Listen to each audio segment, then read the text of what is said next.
Good afternoon. No. Muy buenas tardes. Good afternoon. Did I hear you? Thank you.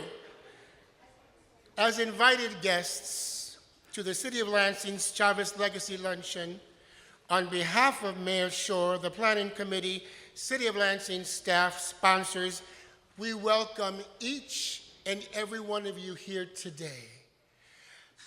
This afternoon, we want you to feel like family, because we are family. If there's someone you do not know, say hello to them. Reach out your hand. Everybody in this room understands the conditions that we're living under today. We need each other's support. We need to keep smiling. We need to resist and continue the work, the great work of the American icon Cesar Chavez.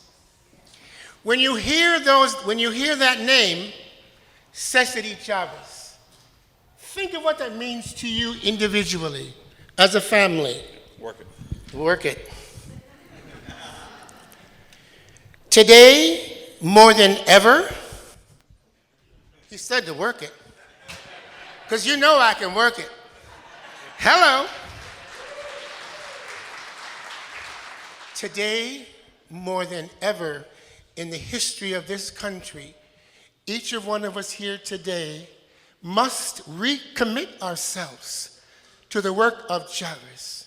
We understand what's happening across our country regarding the undocumented, the immigrant, the farm worker, and on we can go. But when you look across at each other today, I call this solidarity. Solidarity amongst each other, because every year we do the best we can to make sure that we recognize, celebrate, and acknowledge the great Cesar Chavez. So today, I want you to feel like family. Get to know each other. Don't be afraid to say hello. I'm so glad you're here. Thank you so much. That's what today's about. I know practically everybody in the room. I really do. Oh, hi there. Nice to see you, Mrs. Lakla. And that's why it's important today. Because Chavez, ask yourselves before I get back up there, what would Mr. Cesar Chavez do today in the United States of America, understanding what's happening? You need to think about that so that we can certainly make the kinds of changes that includes dignity, respect, and equality. Thank you all for being here.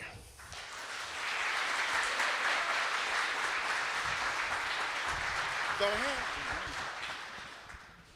So as the token white guy on stage, it is my privilege to actually remind us that solidarity is real, that every race, color, and creed has a responsibility to each other, made in the image of our Creator. And the reality is this: Mexican-American history, Latino civil rights is American history, and we are privileged to celebrate it. And so as we celebrate together, understand that we learn from each other. We recognize where our knowledge ends. That is where we have to rely on each other's knowledge and experience to carry us forward. So, my knowledge has ended here. Mr. Mayor, if you'd like to say a few words, and you carry us forward.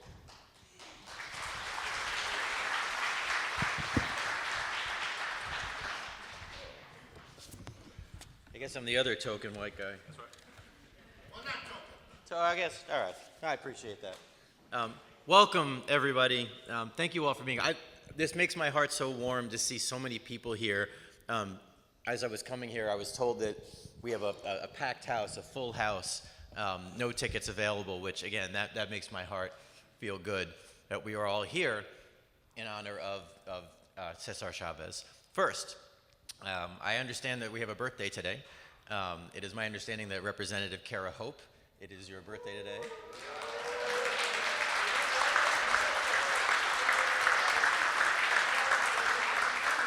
Okay. I'm not going to sing because that would clear the whole place out, but happy birthday, Representative. We are in your district, so thank you for welcoming us. I also want to officially welcome Arturo Rodriguez to Lansing. We are going to hear from him after lunch. He has worked many years with the United Farm Workers. I also just found out, I didn't realize this, his daughter is Julie Chavez Rodriguez, who many of you know. She was national. She was the deputy campaign manager for the Biden and then the Harris campaigns. She's also a very good friend.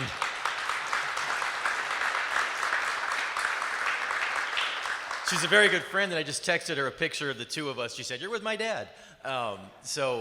He's also a wonderful dad.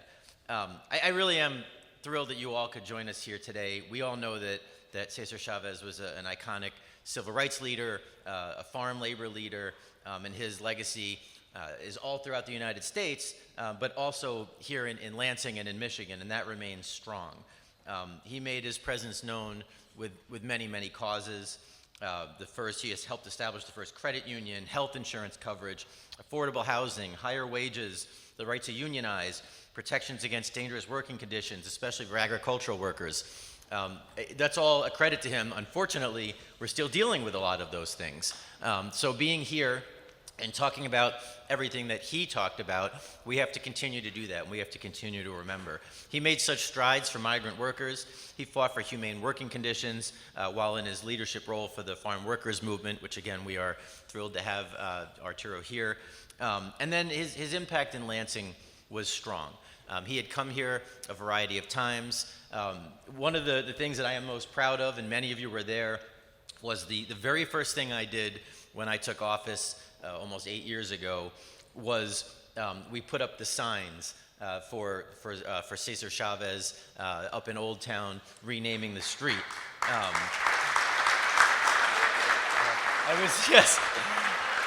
Lorenzo remembers I was literally up on a ladder putting up the sign, and they were holding me up, and they put it in the State Journal, and my wife the next day, I think, yelled at all of us. She yelled at me, she yelled at Lorenzo, she yelled at all of us, "Don't ever let him do that again." But it was, honestly, it was the first thing I did. It was January 1. And it was incredible. And I continue to be proud of that. Just last week, a couple of weeks ago, we declared March 31st as Cesar Chavez Day in the city of Lansing. We will continue to do that. I am just thrilled to be here. We have prioritized this. I know we have some council members here. We put money in the budget every year to make sure that we support this event because it is so important. So just know that Lansing stands with you, stands with the community, remembers Mr. Chavez and all he did, and I am proud to be here on behalf of the city. Thank you for having me.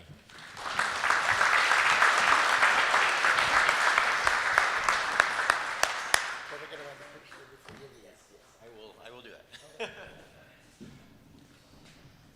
Go ahead. You go ahead. You go ahead. Salud.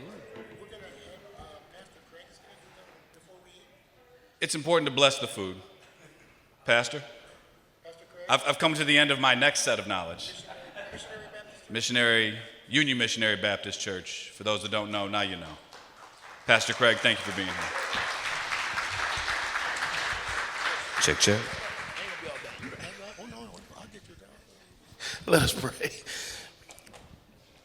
Eternal Creator of all that is, we ask now, God, that you would bless the food that's been prepared, that it be used for our bodies, and our bodies be used to serve you by serving others in our communities each and every day is our prayer. In Jesus' name we pray, amen.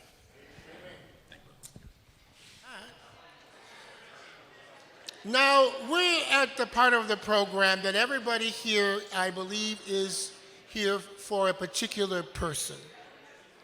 So in a minute, I'm going to introduce, but I want you to sit down, relax, because after the presentation, you will have an opportunity to ask questions and answers from what he's going to present. So as soon as it gets nice and quiet, and calm. Thank you. Thank you very much. All of you already know Mr. Arturo Rodriguez, who is the former president of United Farm Workers, representing history, years of struggle, of resistance throughout the United States. But when I had the opportunity to speak with him as we were preparing for today, he reminded me of the many times he was sent here to Michigan. He has a history here in Michigan. Michigan has a history with United Farm Workers and the Cesar Chavez Foundation. So, if you would please welcome the great Mr. Arturo Rodriguez. You can stand for this. Thank you.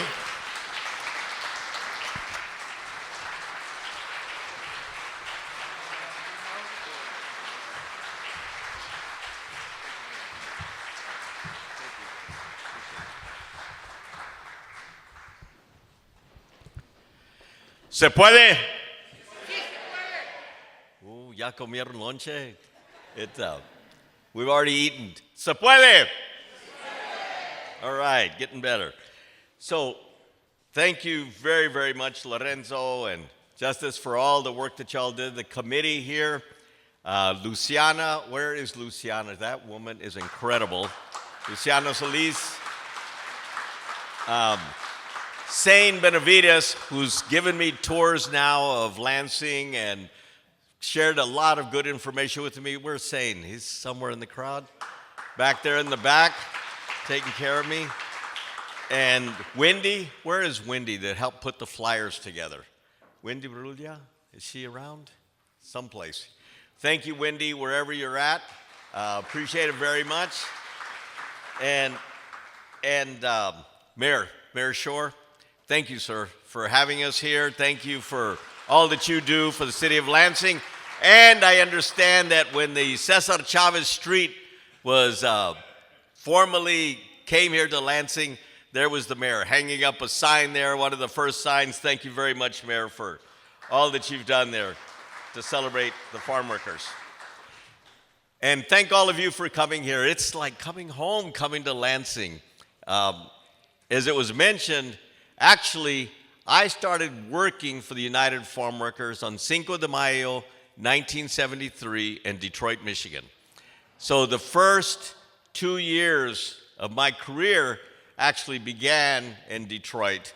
And I had a chance to visit Lansing many times during that particular time period, as well as come here to the Cristo Rey Center. And I just remember all the tremendous support that we always got from Lansing. And I would be remiss to say another place I used to visit a lot was Adrian, Michigan, with Lupe and Margarita.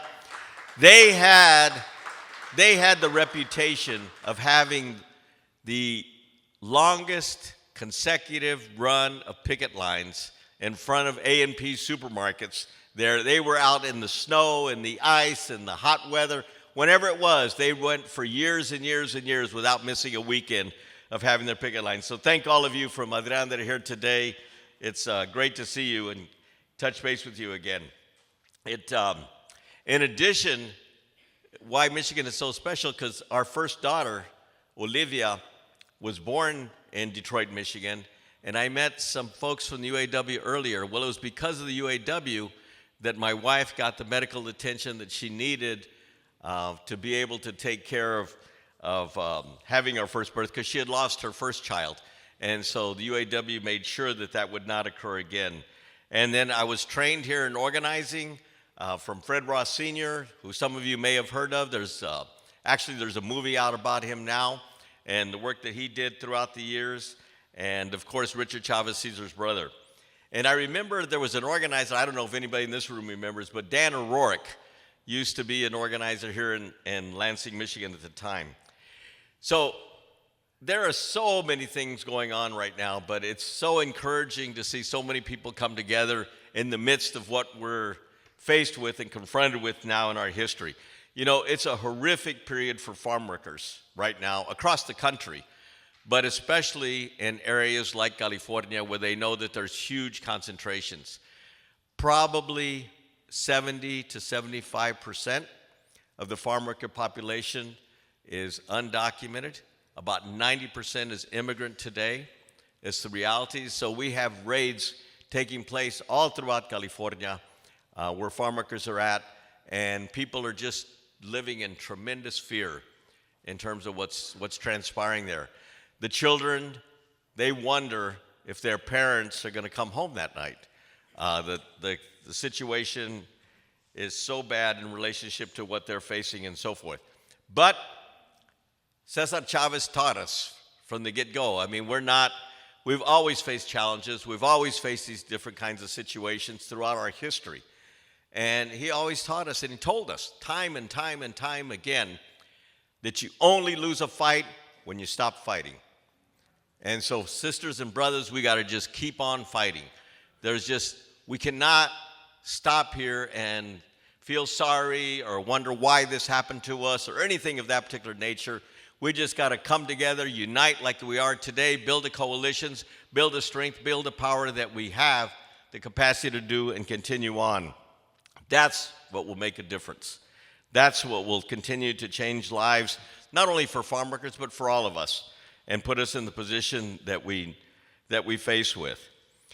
You know, Cesar had this bold vision from when he began organizing the United Farm Workers.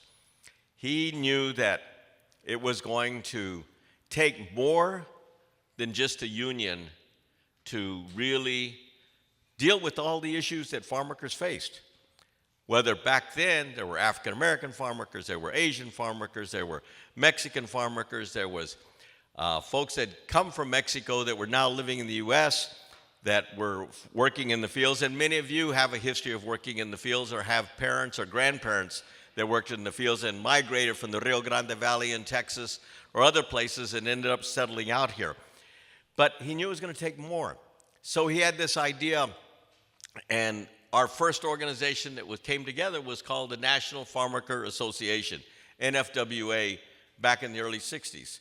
And simultaneously, they built an organization called the National Farm Worker Service Center, which was a 501c3 organization, and it focused on the issue that communities, that farm workers and their families face in the community, whether it be around education or infrastructure or issues in regards to the poverty they face in the cities and so forth. And that was the idea. And the growers back then, they just laughed at Cesar. They said, who is this guy with an 8th grade education ever going to be able to fight us? They thought, we're the powerful people here. We control the courts. We control the attorneys. We control the police. We controlled every aspect of all these rural communities where farm workers were at. And Cesar Chavez, Dolores Huerta, Richard Chavez, Helen Chavez, his wife, they all made a decision, you know what? We can do this. We can make this happen. And as a result, they began building these two organizations, the strength of a movement, and decided we're not going to give up. We're going to do whatever it takes to make this happen. So the UFW, United Farm Workers, we've always focused on getting collective bargaining agreements, dealing with the issues that workers face in the fields. Back then, it was horrible. Many of you probably experienced not having bathrooms in the fields, not having drinking water in the fields, not being covered under unemployment insurance. Everything that you can think of, worker compensation and so on and so on. And as a result, they really began to deal with all those issues and develop a powerful democratic union. Whereas at that particular time, the United Farm Workers Service Center, the National Farm Workers Service Center, they were looking at other issues. How do we bring the community together? Putting together co-op gas stations, putting together health clinics, developing programs that would deal with the immediate issues that farm workers and their families were facing in the communities. And as a result, we all came together building a movement. Now, the movement comprised of multiple different organizations aside from the Cesar Chavez Foundation and the United Farm Workers. And we all have our work that we're cut out to do.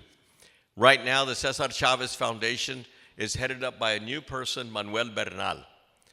Paul Chavez, who was the president there after his father died, just retired earlier this year, I should say, and Manuel took the helm in regards to that.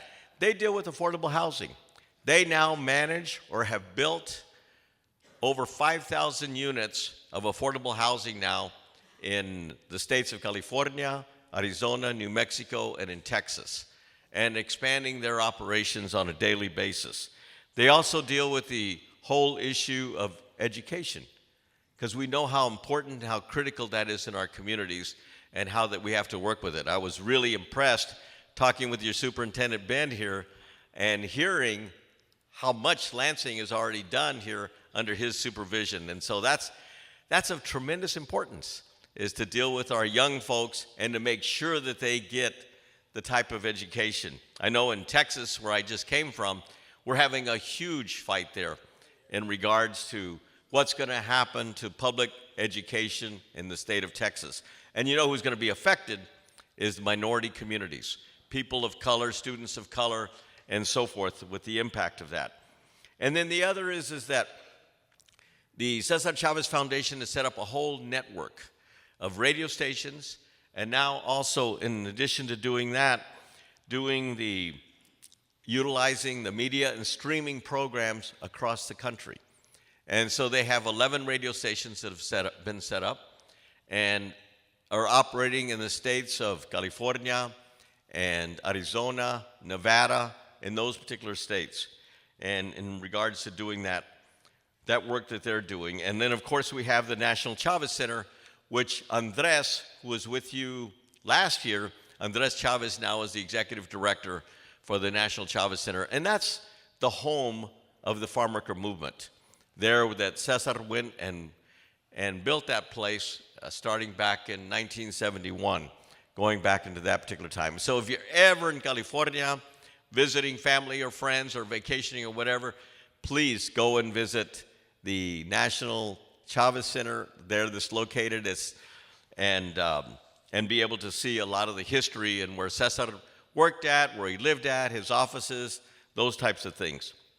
And then the UFW, we continue to move forward in regards to the work that we're doing.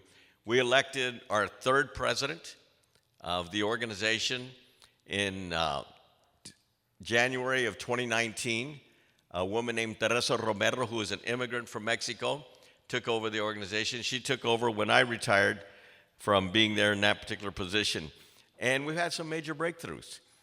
The big thing is, and those of you that are from the labor movement will understand the importance of this, and others as well, is that farm workers now have the right to have card check elections in the fields in California and in the state of New York.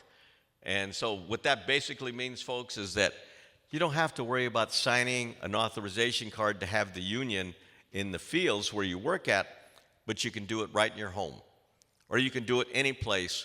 And that is critically important for farm workers, because the supervisors and the foremen, the owners, we're always there observing and trying to see who are the ones that are supporting the union and firing them and getting rid of them and their families and so forth. So that was a big breakthrough. And as a result, now we've signed our first contract in the state of New York for farm workers. And that just happened 2 months ago.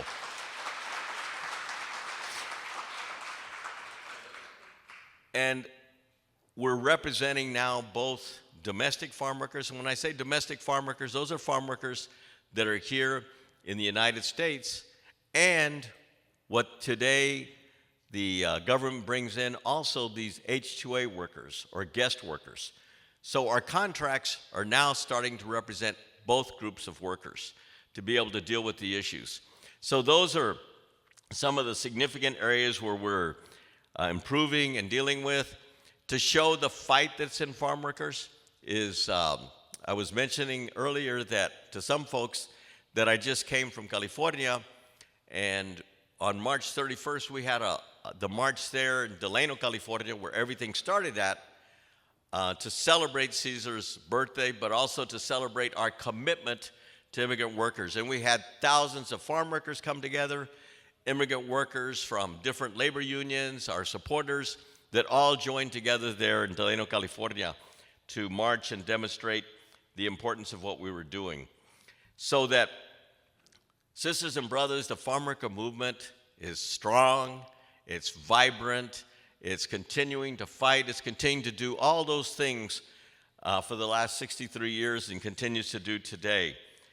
We are committed to continuing to do what we need to do for farm workers, but also simultaneously, how do we support working families? How do we support our communities of color? How do we ensure that no matter who is in the White House, we're still going to be fighting to do whatever needs to be done to bring about those changes? So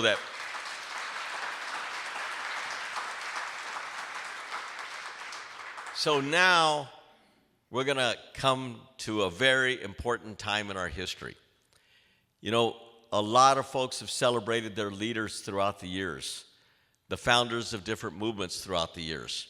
Well, we in the farm worker movement are going to have that opportunity. All of us are going to have that opportunity in that the centennial or the 100th anniversary of Cesar's life is coming up on March 31st, 2027. So we are making a special effort now, between now and then, to do everything we can to figure out and determine how do we best celebrate the life, but also bring attention to one of our heroes, to someone that helped change the lives of millions of people through our country. You know, at the peak of the boycott during the 1970s and the mid-70s, there was 17 million Americans that were boycotting grapes or Gallo wine back then or lettuce or whatever. And I'm sure many of you were a part of that in some particular way. And so we have to reach those 17 million Americans today and also regenerate our youth, because I know that was the first thing that Lupe told me. Arturo, we got to do something about getting our youth involved. Well, this is an opportunity for us to be able to do that. So there at your tables is, that was a nice form that was prepared there. Cesar Chavez Foundation, do you all have them? I would like each of you right now to fill that out, please. That gives us a way in the Cesar Chavez Foundation, and we're going to work with the committee here in Lansing to make sure that we keep you updated on all the different activities that will be transpiring and taking place regarding the celebrations, the centennial celebrations for Cesar Chavez. So please fill it out. If you don't mind, bring it over to the table where I'm sitting. If you leave it there, we'll pick it up anyway. But please just take a moment to fill that out. There's also a QR code on there that you can get information, and we'll be returning those to Andres and to the folks in the Cesar Chavez Foundation. So sisters and brothers, thank you so, so much for the opportunity to be here. I think we have time for a couple of questions. Okay, so we're going to do that real quick. Feel free to ask whatever. As you have a question, let me know. All right, I got a question. All right, here's the first question. And actually, this is to the group and then to you. We actually have representation currently from the UFW. Could you please stand? If you have representation that you knew folks or were raised by folks who are connected to the UFW, please stand. If there is representation from folks who are actually in unions right now, we got quite a few. Please stand. And I'm saying any union, any union. If anyone has ever had health care, please stand. If anyone has ever had a living wage, please stand. If anyone has food, clothes, and shelter right now and calls themselves anyone from Michigan or Lansing, please stand. All right, so we at least have a handful of folks who have been affected by this movement. So here's the question. Are we actually willing to do this work, or do we show up for a luncheon? We're willing to do the work. And there's many folks who have been doing this work in many different ways, whether on campus or whether in the city or whether in their organizations or whether in their agencies. Okay. So we've got work to do, though, Arturo, because you guys have cast the vision. Andreas came last year and helped us understand it. Yep. But to the degree, oh yeah, you guys can sit down now, sorry. To the degree that we have people willing and able, what are the next steps from a local perspective, not just to join the 100-year centennial, but to join this movement on a very real and national way? So, I think one of the things that can, well, there's several things that can be done. Like I said, first of all, please fill out that form, leave it here, because that's number one, so we can be in touch with you, in communication with you, and so forth. And share that with the folks that are here, that are taking the leadership here of the committee. But just as important, folks, the best way, and what I was taught back in the early days, was the best way of communicating who Cesar Chavez was and the work that he did is us talking one-on-one to others. First of all, our families. Making sure that our children know, because they're not going to learn it in schools, right? How many learned about Cesar Chavez in school? Some, okay. I sure didn't when I went to school, and I know my children didn't. In fact, Julie, who was mentioned earlier about the mayor, and her older daughter, Olivia, they were told where they went to school at, when they were in high school, they were told that, you know what, you girls, y'all should just take home ec classes because you're Mexican and you're going to just leave high school, go out, get married, get pregnant, and that's it. And you should give it up from here. Boy, when my wife heard that, and when we heard that, she went marching to that school and told her a thing or two, and as a result, they got the classes. So, begin sharing that information with folks about who he was and why he's important, and why he's important to remember, but more importantly, why it's important that we continue to do what he taught us about fighting for social justice, fighting for those that do not have the means to be able to fight. Immigrants. Boy, oh my, can you imagine if we did not have farm worker immigrants in our country? We wouldn't be sitting down right now eating the food we just had. Right? I mean, they put food on our table, sisters and brothers. Without them, we would not be eating. We have the best agricultural industry in the whole world because of farm workers. Immigrant farm workers, undocumented farm workers, they give up everything and get nothing in return. And so that's important for us to continue to educate people and get them to understand, to learn. In our school system, Ben, maybe we can figure out here in Lansing, how do we celebrate Cesar Chavez in a special way? How do we make sure that our young people do learn about him? Because if they do, then they're going to do something about it. Yes, yes. Thank you, and welcome to Lansing and the Cristo Rey Church, where you're at. Years past, with the Cesar Chavez Commission, we used to have Julie come for a week, actually, and have the whole week of service, and she presented at LCC, Lansing Community College, had her at the schools, and then we had, you know, the big banquet and celebration and so on and so forth. My question is that still available, the day of service that Julie used to head at the time? Because, you know, she came and we got a lot of kids involved. Right. And that was a week of learning. So this afternoon, Luciana, I'm not sure where we're meeting at, but at 5:30, Luciana? At 5:30, we're meeting, I know, with some folks in regards to begin thinking about the centennial celebrations here.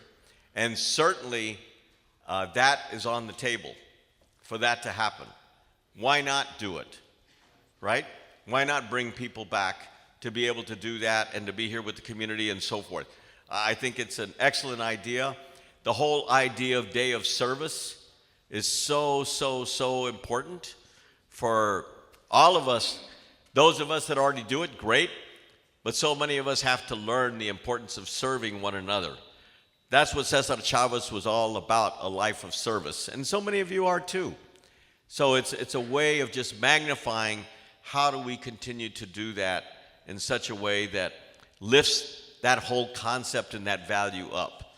But yes, sir, definitely.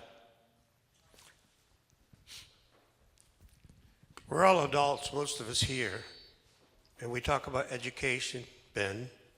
How do we get all the children in the Lansing area to have a meal for Cesar Chavez, to educate them all at once instead of I'll go home and I'll take Juan, I'll go home and I'll talk to Betty, because they can't depend on the school system because they won't let them.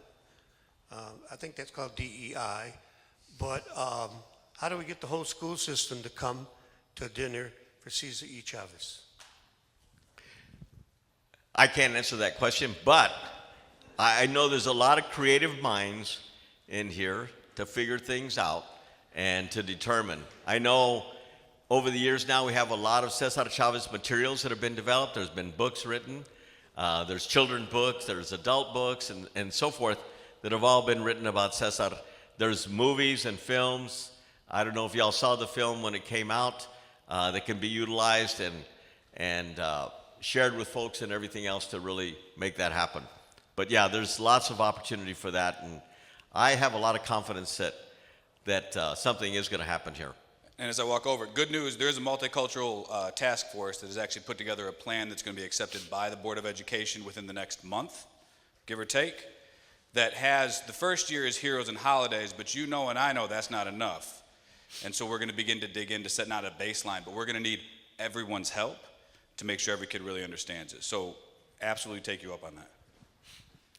Arturo, Juan Martinez, just a quick comment as well as a question. I had the good fortune of being taken to USDA and served as a farm worker coordinator for USDA. First time ever that ever happened. I don't know if it's continued, but one of the things that I was able to accomplish that I'll take into the grave with me is that we were able to acquire $20 million to assist farm workers in natural disasters. That was the first time that ever happened in the history. Yes. But it wouldn't have happened if I hadn't been there. If somebody wasn't at the table. So I got that maneuvered. But the thing that concerns me in trying to do that work is recognizing there's 4 million farm workers in the country who harvest the food that we consume. That's a really small group, but it's a very impactful group. If they don't show up, we don't eat. And so given what I hear now that FEMA and some of the national emergencies, trying to put things back in the states, I just wonder what impact that could possibly have around the country when there's no resources, when there's no natural disaster assistance. So I just would like to put that in your mind as you're contemplating and thinking, as well as in looking into the future, that needs to be built into the Farm Bill to have that kind of resource available to farm workers, because it happens all the time, all over the country. So great question. With the prior administration, with the Biden administration, Secretary Tom Vilsack was the Secretary of Agriculture. He asked me to co-chair the Equity Commission that was put together by the United States Department of Agriculture. And I served in that position for 3 years. And it was during that time period that we actually developed the programs that you're speaking about. And so for the first time ever, there was a farm worker coordinator position established there at USDA under Secretary Vilsack's leadership. Excuse me. And simultaneously, we designed a program that during the pandemic, lots of farm workers, like other workers, were put in a position that they lost a lot of money as a result of not being able to work, even though they were frontline workers and so-called essential workers that weren't given the vaccines, but they were essential workers. But during that particular time, we were able to worked with Secretary Vilsack to get something like $600 paid to those farm workers, to each farm worker that missed any time during the pandemic. as a result of work. And because of that, over $100 million was provided to farm workers through that particular program. Under this administration, obviously, all that is gone right now. We tried to get it legislatively put in there in the Farm Bill. We weren't successful at doing that during the Biden administration, but we're going to come back. We're going to make it happen. We got it started once, and we're going to get it started again. But thank you. So thank you all again for coming today, for doing all that you do on a daily basis to really support the whole issue of social justice and dignity for the men and women that work in the fields, for the farm workers. We very much appreciate it. We look forward to continue to work with y'all, and anything certainly that I can do. I know Luciana now has my phone number, has my email address. Text me anytime, and I'll be more than happy, and of course the Chavez Foundation, to work with y'all and to do whatever's necessary. Thank you so much again. Ladies and gentlemen, Arturo Rodriguez. Sí se puede. Sí se puede. Sí se puede. Sí podemos. Sí podemos. Sí se puede.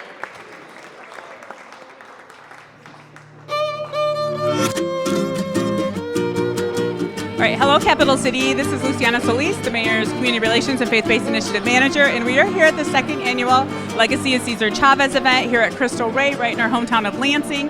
We have a beautiful crowd here, lots of people.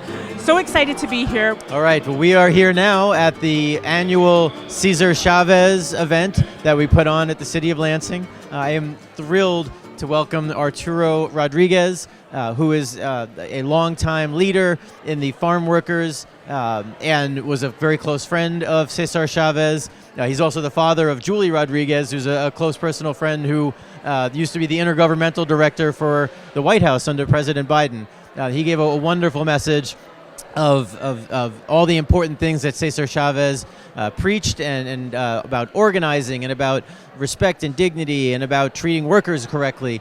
So this is just a wonderful event. We started this a few years ago here at the City of Lansing, and another successful event. So if you didn't make it this year, please come next year and enjoy and help celebrate with us Cesar Chavez and all of the things that he has done for the nation and things he did here in Lansing, which is why we named a street after him. So thanks, everybody, and we'll see you next year. This was a wonderful and glorious event supporting the terrific work of the United Fruit Workers, the United Farm Workers. Arturo Rodriguez has been a labor leader for generations. To support his work, to support him has been tremendous. You see everybody in Lansing, everybody that cares about this community is out here to show just how wonderful and terrific supporting labor and the labor movement is. The UFW has been a leader in labor for decades, and Arturo has been a leader for them, and we're just honored to be in his presence, to listen to his wonderful words, and to all come together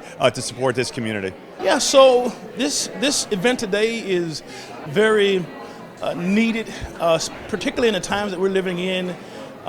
It is important that all communities come together, not just black, not just white, not just Latina or Hispanic, but we all need each other. And particularly when we're living in a kind of time that we're living in now, where people are being deported, people are being mistreated, people are being hunted down, and just all the things that we're seeing happening politically in the country.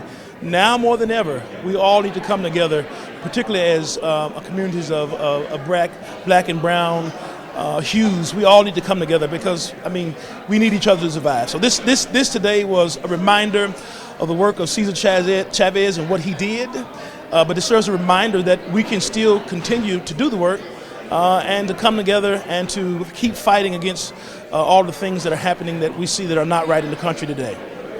All right, so today we're here at the Cesar Chavez celebration. Cesar Chavez was all about freedom and, most importantly, unity. He unified groups from his early stages when they didn't believe in him, they didn't believe in his vision, and he still found a way to succeed despite the circumstances, despite not having the big family name at the time, despite not having the lawyers at the time, despite not having an organized unit at the time. people still believed in his vision. And I think we need that type of leadership here today, especially in these times. Yes, good morning. How you doing? This is Bob Pena, and I'm here at the Cristo Rey annual event of the celebration of the United Farm Workers for Cesar Chavez.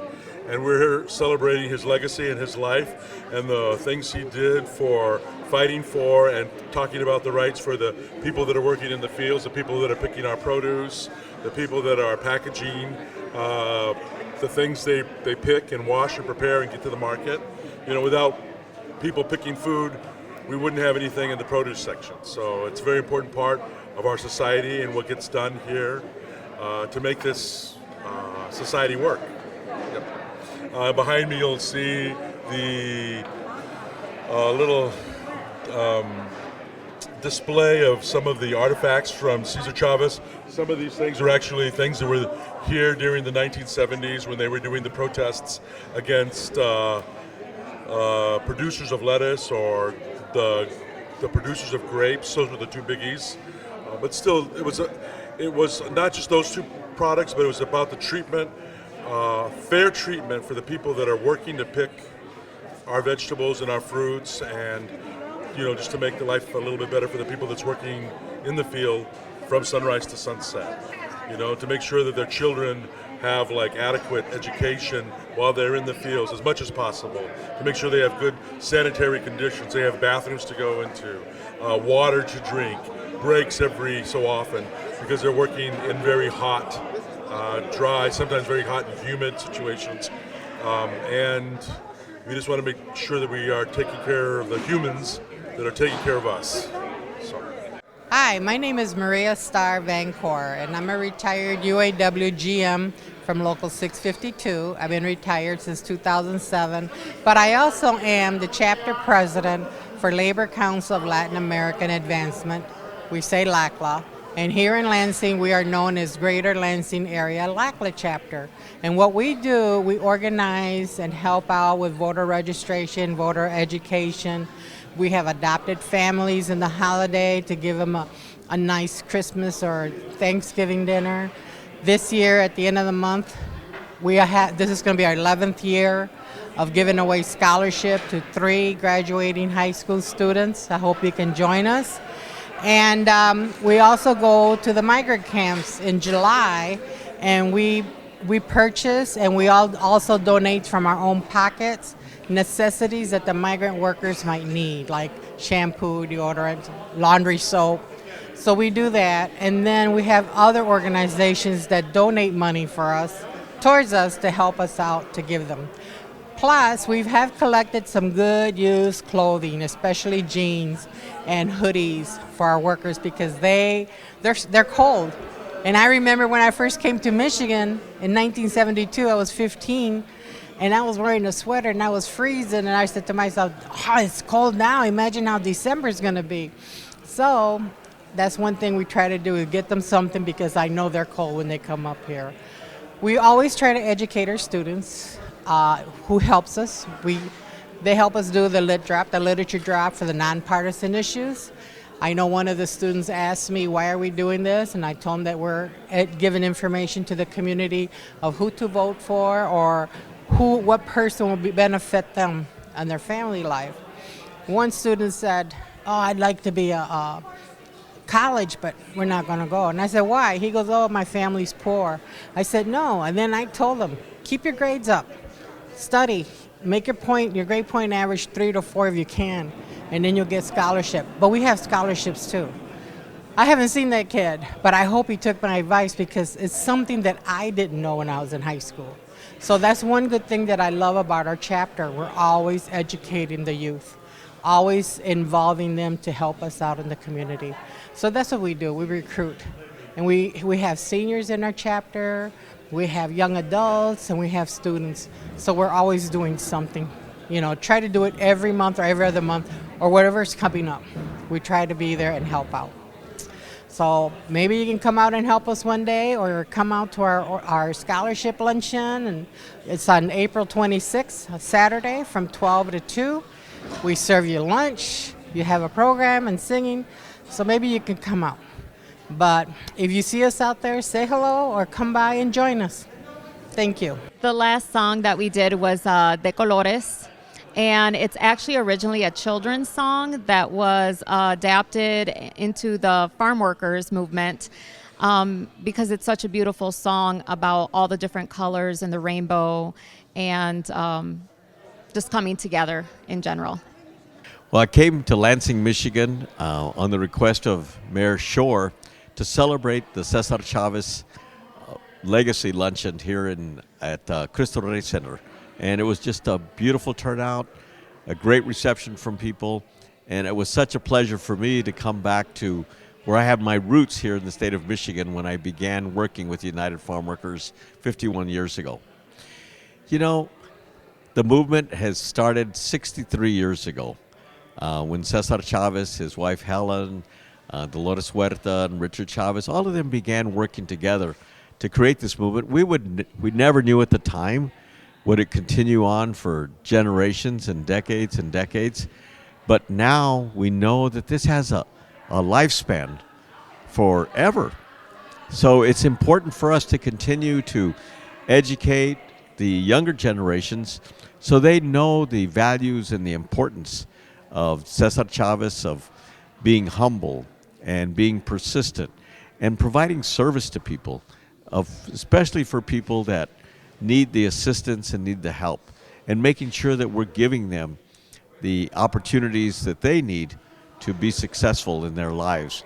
And so it's important for young folks to take the torch and to continue that on for many, many more generations to come. They can go online and look for the Cesar Chavez Foundation website or go to the United Farm Workers webpage. And both of those will get people engaged and involved right now. And especially, we want folks to start thinking about the celebration on March 31st, 2027 of the centennial celebration that'll take place within the farm worker movement, celebrating Cesar Chavez's 100th birthday. And we want to do things across the United States. So if you have family and friends outside of Lansing, Michigan, we want everybody to know and to participate. And we look forward to you getting to our websites for the Cesar Chavez Foundation and being able to get the information necessary and share with us what you're going to be doing to celebrate the centennial celebration for Cesar Chavez. Thank you so much, Capital City, for tuning in to check this out.